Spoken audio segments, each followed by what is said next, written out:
Hey, what's up, everybody? Jesse here with Wayward City Games, joined by Jeff via satellite. We are checking out our locals, our top 2. This is a new segment we're going to be doing where we're going to record the top 2 from Wayward City Games' weekly locals, and you guys are going to get to check them out live with us. Obviously, like both of us usually play in the locals, right? So we don't get to see the final game unless we're in it. So this is so exciting for me since I've been gone, right? And I get to actually check out how this game went, right? Yeah, no, this is going to be super fun. So you guys are going to get kind of a play-by-play from me and old Jeff here.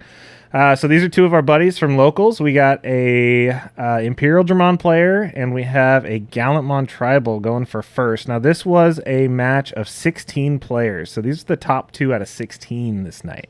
Great turnout. Yeah, it was awesome. I had a great time. I got third, but... one of these people could have been me, but yeah, no, these guys are just amazing. These are 2 really good players, veterans. There. Great pickup with the Davis right there, green and blue Digimon. You gotta love that tamer. Yep, you have 1 to and wonder 2. if they knew that was coming, right? Yep. When they made that card. Yeah, I mean, there's never going to be a better tamer than that. And so you got the Digimon coming out. Search. Too, for sure. Yeah. I think that's one big thing that these 2 decks just go hard in the paint on our searchers, right? I mean, both these decks are such, crazy good decks, right? You got the Imperial.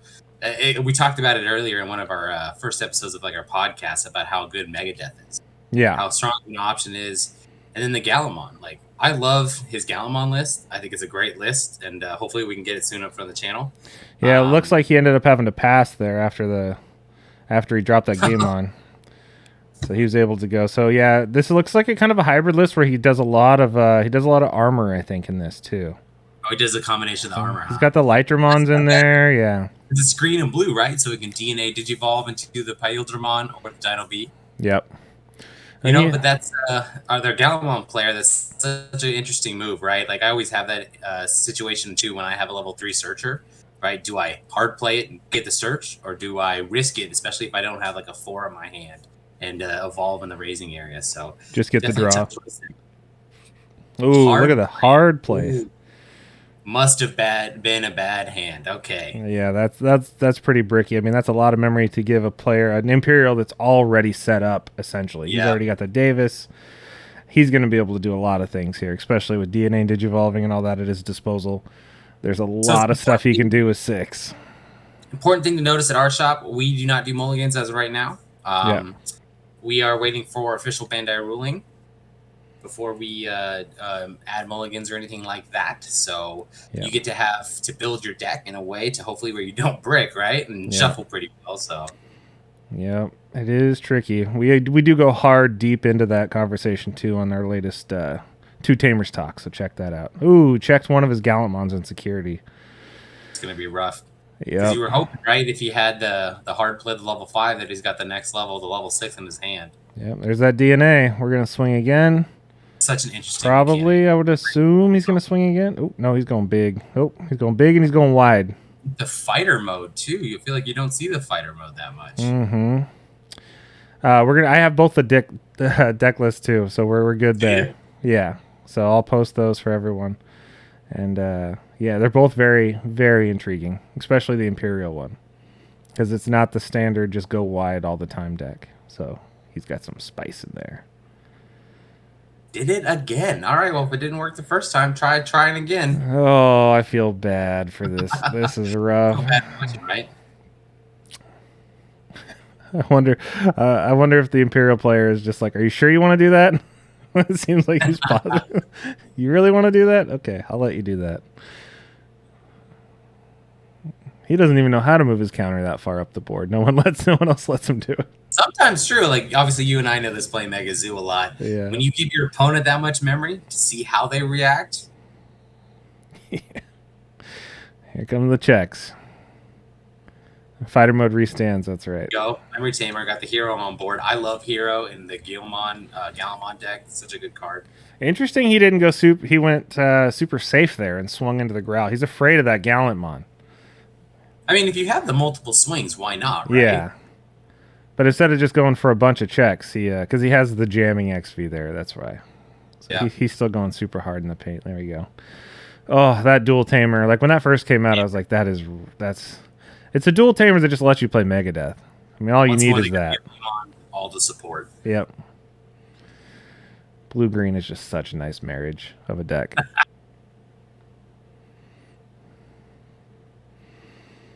He promoted.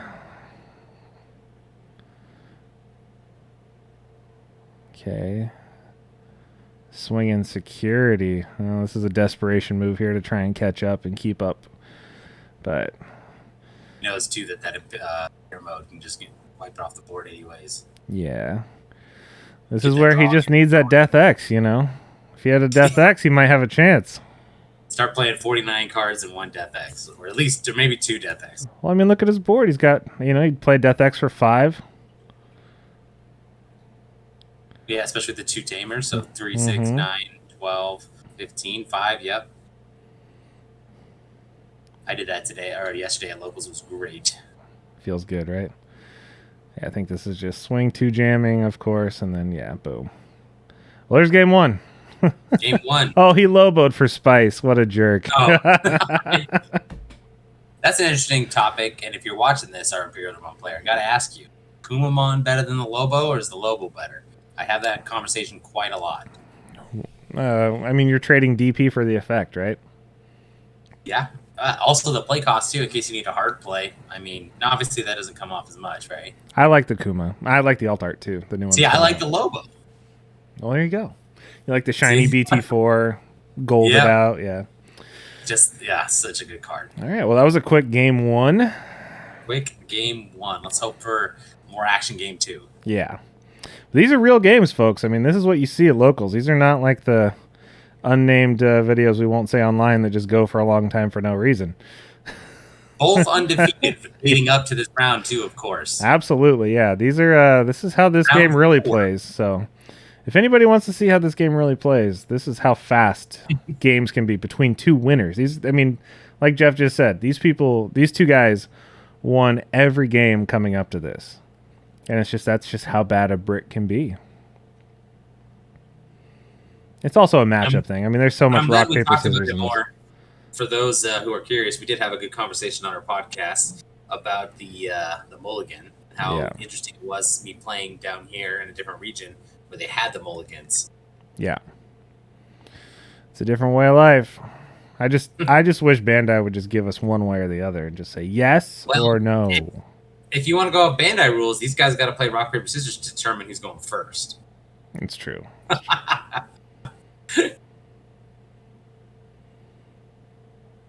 All right. Let's go game 2. Let's see if he decided to go first or second. I'm sure he decided to go first. I think that's the right move. You think so? Yep.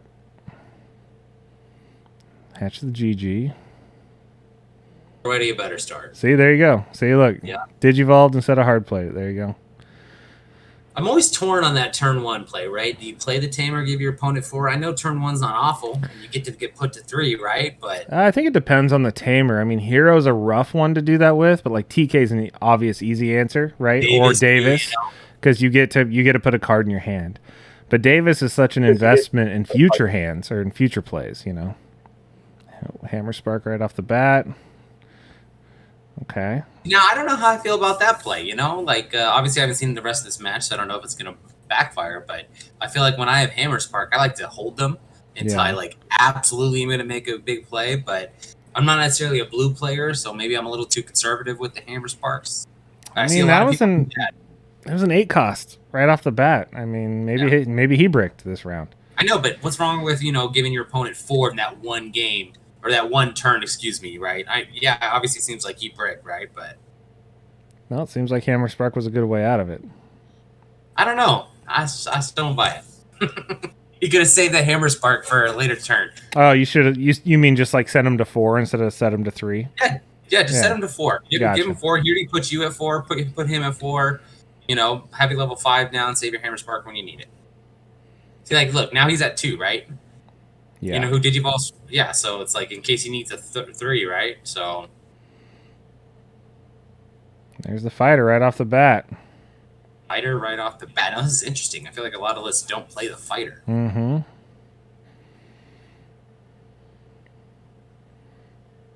He's out and about. Let's see. Looks like he's contemplating raising that boy or not.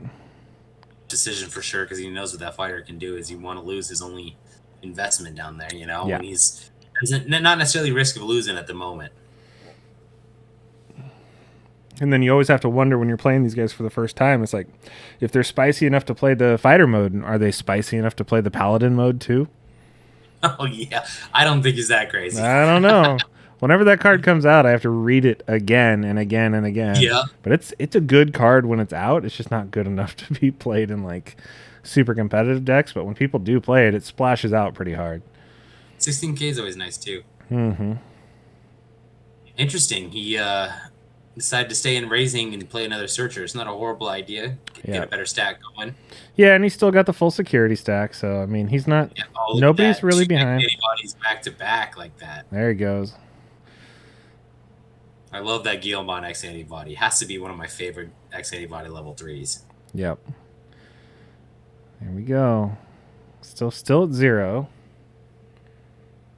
That's one thing I really like about this particular set that came out, is just how much more draw power you have with these, cards that, like, before you'd have an extra level 4 in your hand. You're like, oh, great, I don't need this. Digivolve for 0, draw a card. Yeah.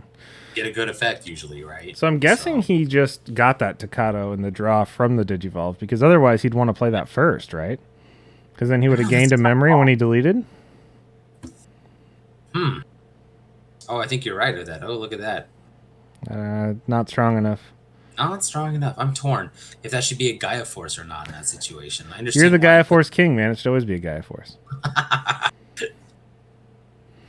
But no, I agree. I think Gaia Force it's too good not to use. It's tough. I get why he's doing it, because generally that deck you want to pick off the little guys that are gonna take you out before things get too serious. We had Crimson Blades do a lot of work in a Gallantmon deck I played yesterday. Oh, okay. Yeah. So nobody going super hard in the paint for security right now? Everyone's just fighting for board control. Yeah. Okay. Worker X antibody is targeting the wind deletion.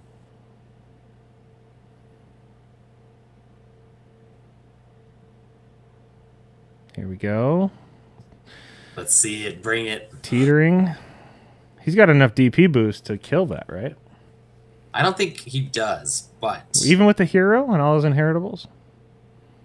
There it is. That's all he needed. Yeah. Oh, he's gonna blitz, yeah. Gonna blitz with the Takato. Yep. That's our favorite Gallantmon right there. I think we agree on most things, and that's one of them. Is that the starter deck one? Yep. Yeah, it's starter deck one. I thought that was the EX2 one. Oh, he didn't swing into security. He swung over. Yeah, he got rid of the Imperial. You got to get rid of it. Love it. Well, I didn't know if he was going to go for multiple checks. I think he could have done tons of checks. Oh, yeah, absolutely. And the way he gains back that memory, because he's going to gain back a memory from the Staccato. He's going to gain back the memory from the war effect. Only really gave his opponent, one? Yep. Here come all the jamming checks. Ooh. How would a Hammer Spark be at this point? Yeah. Oh, there it is. The only reason to play a blue-green. Yeah, such a good card. That's why if you're playing red X antibody, that's why I think that the metal gray is so much stronger, because you get that Altiris mode and you get the Greymon X antibody, and it stops that card. Yep. Or if you have a Blitz Omni, Blitz Omni can stop it too, Yep. Yep, that card is just a menace in this game right now. Crazy, because I did not like Coyote's Breath, but I love Megadeth. Well, yeah, because it costs 5. And you get to suspend something with it. Yep. Yeah, it's a highly debated topic. It's just one of those things you just don't want to run into, but you end up running into it regardless. But that's why you try and build. Yeah, Takato. I mean, between all the stuff that his DNA digivolving does and all these jammers, this is a rough match. Very rough against blue-green. It's a rough match. Imperial is a good deck. Yep. And he really knows this deck too. I played against him last night. It's a really good deck. Yeah. You guys might see me playing Imperial soon enough. As soon as the red purple comes out, you know, I think all of us are jumping on that hype train. Was that Delicate Plan? I missed it. Maybe it was. I think it was Delicate Plan. Delicate Plan? Okay. Interesting point of conversation. We had tons of Delicate Plan hero packages at my locals yesterday. A lot of people scared of SetCon at the moment. When we did CouvCon, we had a lot of SetCon players. Did you really? Takado times 3. If you run that many Takados, you have to play Gaia Force, don't you? That's such a tough call, right? Gaia Force for 5 right now? Easy. Yeah. We can't judge his list though. He's in the finals. We're not. Yeah, no, this is true. He won the day. There's the Imperial with the split. There's I do really like that artwork, and I'm glad that card is actually pretty cheap. Both that and the Mastamon for alternate art. Oh yeah. Those gift boxes were not that hard to find, at least where we live. No, that or they were box toppers too. Yeah. I remember for the Japanese guys, they had to get it on Amazon. It was an Amazon exclusive. Oh, that's right. Yeah. All right. Well, let's see if the Gallantmon player can dig himself out, or if this is just going to be a 2-0. And we got 1 security against, I think, still 5. From what I see. That War Growl is such a good War Growl. It's tough because you want to try the EX2 one, but the starter deck one's so good. Yeah. X antibody, okay. So that he can gain 4 memory when that thing dies. That's really good. Yeah. I think the biggest problem is he just can't swing it on suspended Digimon. Yeah. We're so used to that, right? With all the Black or Gray stuff going on right now. Yeah, that's why I think that the Gallantmon just hasn't had its time in the spotlight, because between all the protection of the Greymon stuff and being able to swing it whatever it wants with the Metal Gray, I think that's kind of why it's taking a back seat, even though that Crimson mode is gnarly. Well, he's going. Here. Okay, we're blitzing. Funny thing is he could run Judgment of the Blades with the Gallantmons and swing at stuff if he really wanted to. That's true. But would that be a better spot instead of the Atomic Megaloblaster? Not in security. It would have done just about as well. No, because it goes to hand too. It does go to hand, yes.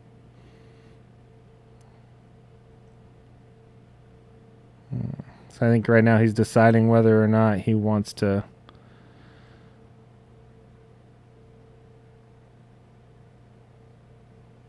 Oh, he's going to Delicate Plan. Oh, I think he took his turn there. I think he's trying to figure out his sequencing. Gotcha. So he X antibody, Delicate Planned, swung with the Gallantmon, gained the DP. Yep. He's going to blitz with the Takados, and then he's going to Digivolve into X antibody. Now, this is a tough call, right? Does he? Yeah, see if he doesn't, he goes back to 0 because he gains 3 from the Takados, 1 from the War Growl X, right? Mm-hmm. Should keep it back to his turn, but now he doesn't necessarily have. Does he have piercing? How did he kill that? He the Gallant EX too. Oh, okay, gotcha. Yeah. Great card. I need to just give up on Megidramon, but I just love Megidramon too much. Mm-hmm. Ooh, Ice Wall. Brutal. Oh, and a Hammer Spark. Oh, this is a Lobo for game for situation right here too. That's all he needs to do. He's got enough memory just to pop it. Oh, and he gains. Oh, that's right. He gains a memory for main phase.